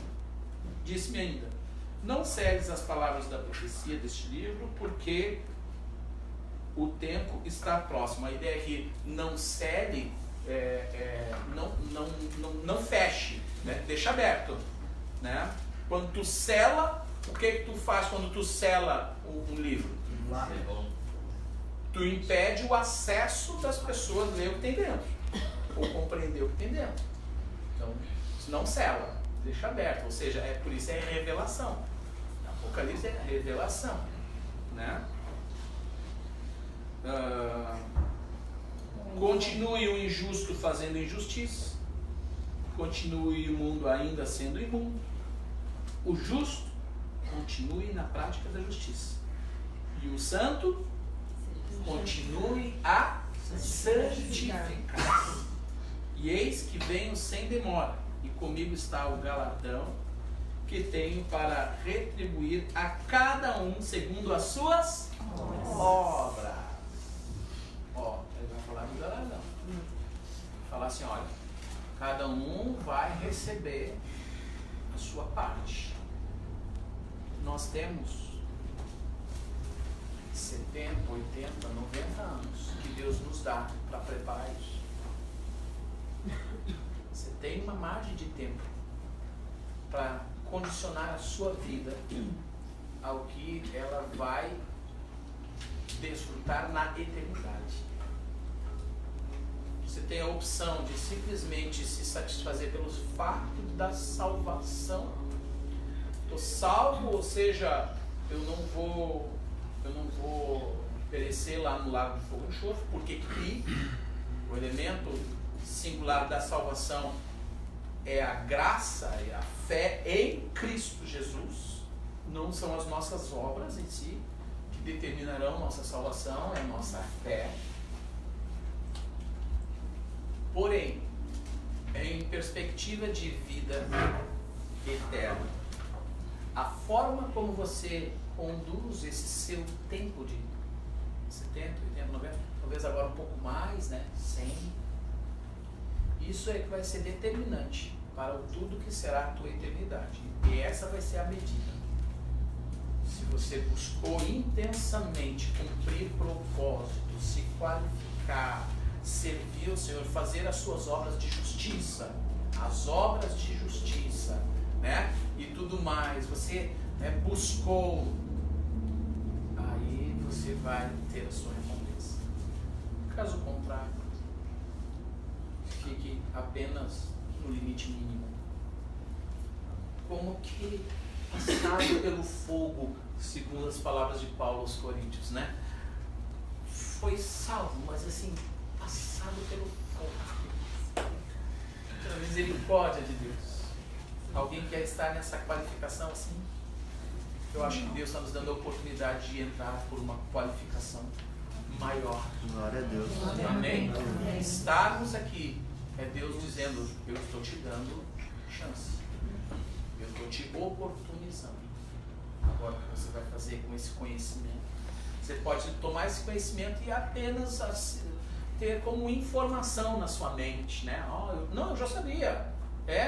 Não, tudo isso eu já sabia. Tá, e o que tu fez? Não, fiquei sabendo só. Esperando acontecer. Mas é importante acrescentar, né, que essas obras seguirão os que crerem. Né? As obras seguirão os que crerem. Porque, olhando assim, né, só nessa questão da retribuição pelas obras, a gente tem aquele problema da salvação. Né? Sim. Então, as obras são para os que crerem. O versículo seguinte vai falar isso, né? Vai lá. Qual é o versículo seguinte? 13. Eu sou o alfa, o ômega, o princípio, o último, o primeiro e o fim. Bem-aventurado aqueles que lavam as suas vestiduras no sangue do Cordeiro, para que lhes assista o direito à árvore da vida, e entrem na cidade pelas portas.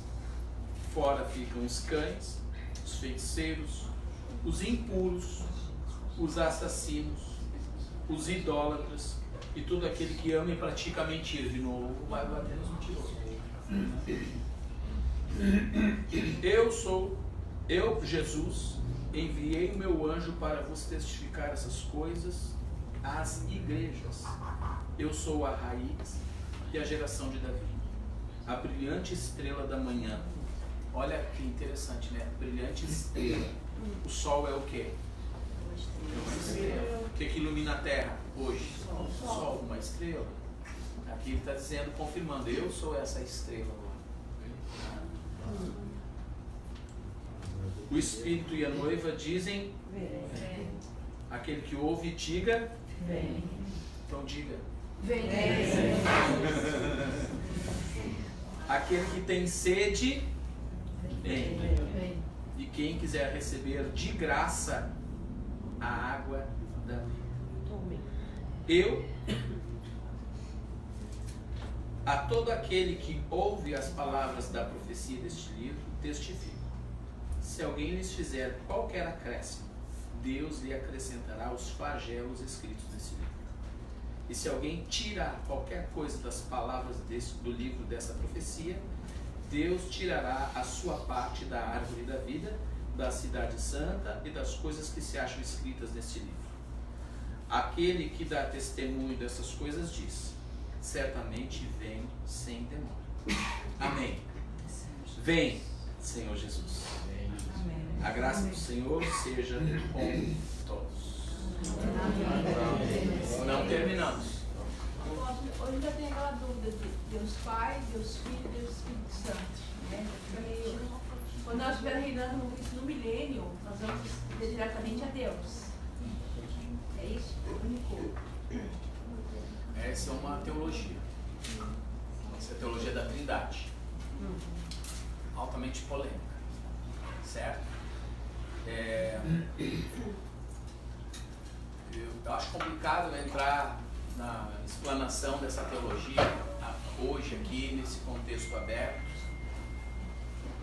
porque como assunto bem delicado, eu precisaria de bastante tempo para explanar. E se eu não fizer isso de maneira adequada, talvez as pessoas que vão me ouvir vão pensar, mas ele é um herege mesmo, eu desconfiava, agora tem certeza. Então, eu preciso, não seria prudente eu te responder isso aqui de câmera aberta, tá? No entanto, para não deixar completamente no ar, o que nós vamos ver? O Pai e o Filho. Mas e o Espírito? Deus é Espírito. Entendeu? O texto todo nos mostra, vendo o Pai e vendo o Filho. Todo o texto vai nos mostrar isso. Ah, mas então não vamos ver o Espírito? Deus é Espírito. Para um bom entendedor, meia palavra vale. O Espírito seria a onipresença do Senhor, né, nessa época. Mil perguntas, pelo jeito. As nações subirão ao Monte Santo. Quer dizer que a Nova Jerusalém será naquele local, por isso será o Monte Santo. Vou aproveitar a pergunta da Angélica, tá? Olha que interessante. Ela disse, as nações subirão ao Monte Santo. As profecias dizem que as nações virão e que esse monte, o Senhor, no livro de Isaías vai falar que o Senhor estabelecerá sobre o cume mais elevado. Será o monte mais alto. Então seria o Everest, né? Não. É justamente porque essa cidade, qual é a altura dela? É maior que... 2.200, 2.500 quilômetros, né? Então é por isso que ela se estabelece acima dos cumes mais elevados, certo? Então é interessante. Vamos fazer uma leitura? Vamos fazer uma leitura diferenciada? Olha como a nossa leitura da Bíblia agora ganha mais cor.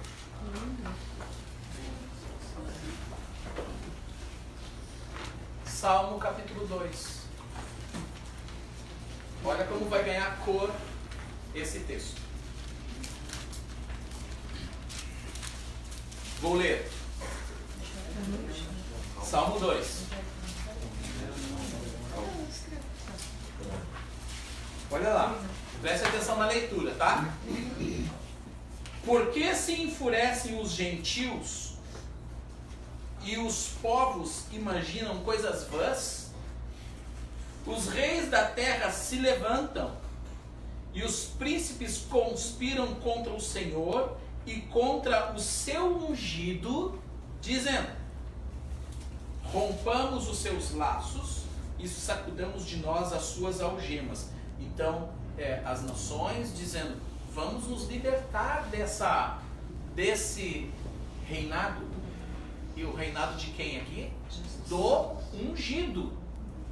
Machia. Ri-se aquele que habita nos céus, o Senhor zomba deles. Na sua ira, a seu tempo, lhes há de falar, e no seu furor os confundirá. Eu, porém, constituí o meu rei sobre o meu santo monte Sião. Proclamarei o decreto do Senhor. Ele me disse: tu és meu filho e eu hoje te gerei. Pede-me. Ele está falando para quem? Verso 8. Pede-me e eu te darei as nações por herança e as extremidades da terra por tua possessão. Quem está falando isso? Deus está falando para quem? Para Jesus, o ungido, o Messias. Olha, pede-me e eu te darei as nações. Gente, quantas pessoas usam esse texto para si mesma? Que confusão! Com vara de ferro as regerás e as despedaçarás como um vaso de oleiro. Agora, pois, ó reis, sede prudentes, deixai-vos advertir, juízes da terra. Servi ao Senhor com temor e alegrai-vos nele com tremor. Beijai o Filho. Quem é o Filho? Jesus. Beijai o Filho para que não se irrite e não pereçais no caminho. É advertência aos reis da terra. Porque dentro em pouco se lhe inflamará a ira. Bem-aventurados todos os que nele se refugiam. Eu pergunto, mudou a cor desse texto? Totalmente. Vocês vão ver que na medida que vocês lerem as escrituras agora com esse entendimento, muita coisa vai fazer mais sentido, vai se encaixar, especialmente quando vocês estiverem lendo os livros proféticos. Muito. Agora, os livros proféticos vão ficar muito claros na compreensão. Amém? Humberto havia me feito uma pergunta sobre alguns conceitos da escatologia, tá? Por exemplo, nós temos 3 conceitos no tratamento do milênio. Nós temos os pré-milenistas, nós temos os amilenistas e nós temos os pós-milenistas. Esse ano são as nações. Bom, essa aluna não sabia que estava na aula, né? Então, explicando então, Humberto, para ti o que são esses conceitos, tá? Bom, primeiro conceito de pré-milenista. Pré-milenista vai dizer que é o que eu creio que nós estamos ensinando aqui. Jesus volta depois da grande tribulação, ok? Jesus volta depois da grande tribulação e estabelece o seu reino milenar, que é esse período, né, de reinado de Cristo, onde tudo aquilo que nós já falamos aqui acontece e tudo mais, até chegar ao juízo final e aí sim o estabelecimento da eternidade, vamos dizer assim, tá? Pós-juízo e tudo mais. Então, pré-milenista vai ensinar que Jesus volta após, a segunda vinda de Cristo é após a tribulação, tá? Tem o arrebatamento e milênio. Pré-milenista. Compreendido?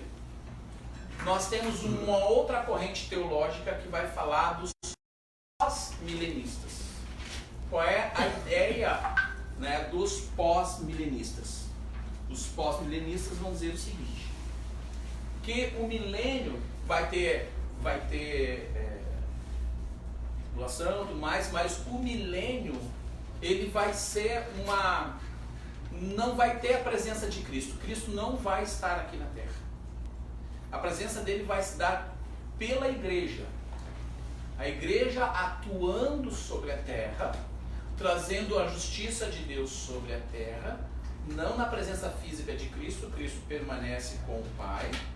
E a expansão da igreja sobre a terra que vai enchendo a terra e o mundo vai sendo transformado e o mundo vai sendo restaurado por atuação direta e exclusiva da igreja.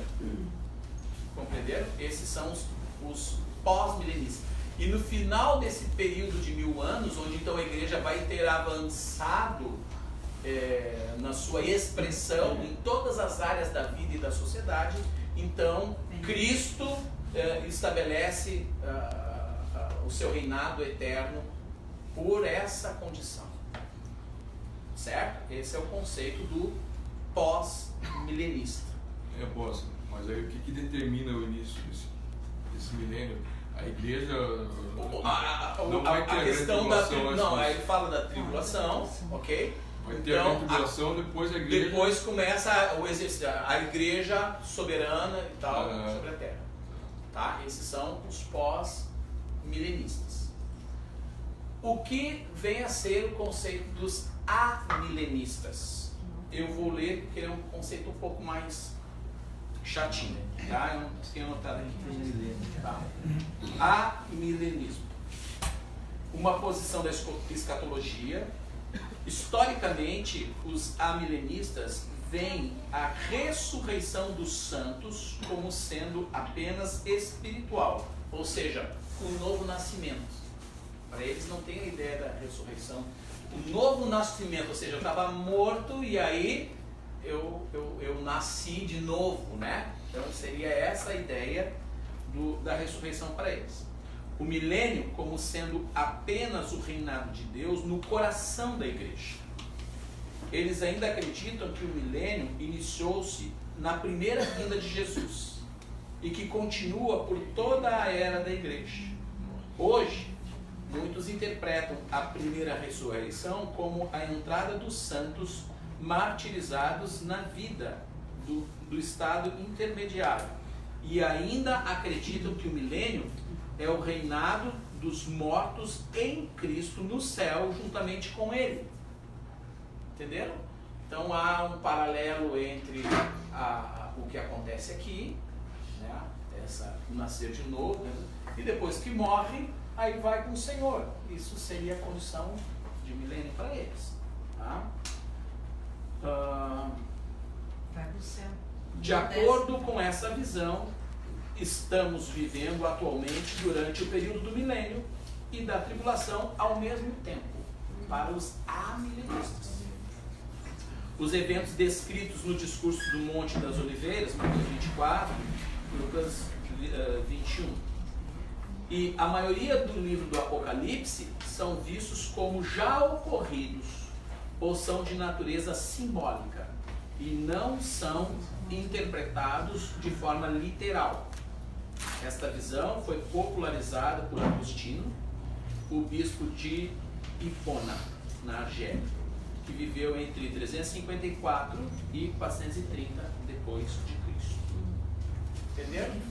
Então, assim, estou trazendo para vocês, surgiu a pergunta, são conceitos trazidos, tem gente que crê nisso, né? Meio humanista. Tá? Meio humanista. Humanista, né? Mas, assim, eu ouvi até um podcast lá do Bibotalk esses dias que falava um pastor lá que ele é amilenista, né? Ou melhor, ele é pós-milenista, E aí ele trouxe uma visão bem romântica do pós-milenismo e tal. Ele quebra com toda essa ideia dessa ação mais sobrenatural dos episódios históricos. Ele torna humano demais, né? Essas ideias. Então, eu não quero confundir a ideia de vocês, mas é importante que vocês saibam, porque daqui a pouco alguém vai, mas tu é pré-milenista, pós-milenista, ou milenista, e você não sabe dizer. Eu, Levi, não tenho assim nenhum resquício de dúvida que eu sou pré-milenista, né? Creio que Jesus virá literalmente, que aquilo que nós lemos ali é real, é concreto, né? Então, eu acho que nós chegamos a uma boa jornada. Respondi as perguntas? Mais alguma? Apóstolo, a palavra diz que depois que Deus fez todas as coisas, ele descansou no sétimo dia. Sim, enquanto Criador. Mas agora, então ele vai descansar para sempre, né? Porque até então ele tem trabalhado. Tem dado trabalho, né? A gente tem dado trabalho para ele. Vamos tirar uma foto? Podemos. Amém. Vamos orar e agradecer, vamos fecharmos esse ciclo, então.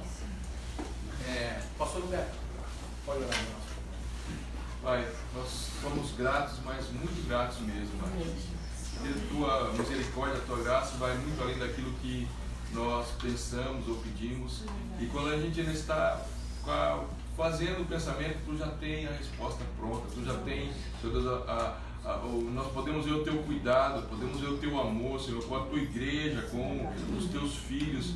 E como diz a tua palavra, a tua fonte de água não cessa, Senhor, jamais de jorrar. Pai, nós queremos ter sempre essa fome, Deus, das coisas do Teu reino. Nós queremos, Deus, Te conhecer melhor. Nós queremos nos achegar a Ti, Pai. Nós não queremos passar esse mundo como quem está de férias, Senhor. Mas nós queremos ter fome, Deus, da Tua palavra. Queremos ter sede da Tua presença. Deus, que seja um novo tempo para a Tua igreja. Que seja um despertar, Deus. Que seja um despertar, Senhor Deus, para um avivamento, Pai. Que venha, Senhor Deus, a incendiar essa terra. Nós oramos nessa manhã por Santa Maria, mas pedimos que essa Tua palavra, Senhor Deus, e como diz nela, Senhor Deus, ela se inflame, que ela alcance todo o nosso estado do Rio Grande do Sul, a nação brasileira, Pai. E que daqui saiam flechas polidas, Pai, que possamos ser instrumentos e ferramentas Tuas, Senhor Deus, para a implantação do Teu reino que virá, porque está escrito. E nós somos gratos a Ti por essas revelações, que possamos honrar o Teu santo nome, Deus. Obrigado pela vida do apóstolo, obrigado pela sabedoria que o Senhor deu para ele. Guarda, Senhor Deus, a sua casa, guarda a sua família, guarda o seu ministério, Deus, e que o Senhor continue acrescentando a ele mais e mais conhecimento, fome e sede da Tua palavra. Assim oramos agradecidos a Ti, em nome de Jesus. Fecha para nós e compartilha.